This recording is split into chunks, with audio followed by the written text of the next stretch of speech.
On vient de passer les élections législatives qui sont bien déroulées, même si on avait parfois l'impression qu'il y avait deux pays qui votaient, un pays où des députés dits indépendants pouvaient être élus, un autre pays où on votait bon gré mal gré comme un seul homme. Bref, il n'y a pas eu de défaut majeur dans ces élections. Maintenant, il va falloir former un gouvernement.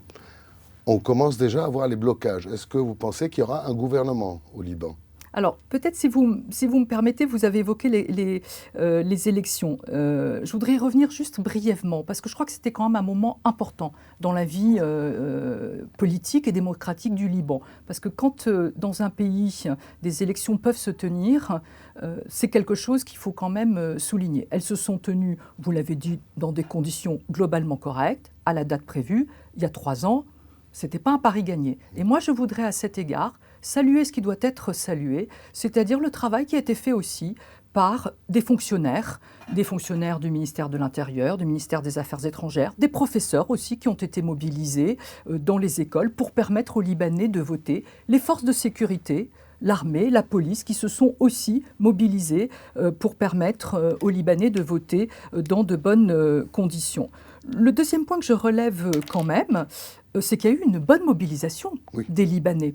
Alors que là aussi, il y a encore quelques mois, on prédisait que finalement les Libanais n'iraient pas voter, que ça ne valait pas la peine. Et finalement, la participation, elle a été celle des dernières, elle a été correcte et celle des dernières les élections législatives. Ce qui prouve aussi que si elle aurait pu même être plus importante, si les Libanais avaient pu encore plus voter. Et là, je crois qu'il faut aussi travailler à améliorer le processus démocratique, c'est-à-dire rendre plus accessible le vote, plus accessible les bureaux de vote, travailler aussi dans ce pays sur l'accès aux médias, sur un pied d'égalité pour tous les candidats, le contrôle des dépenses. Ce sont un certain nombre d'observations qui ont été faites par, je dirais, la mission d'observation électorale de l'Union européenne. Je sais qu'un média comme ici Beyrouth y est sensible et c'est important.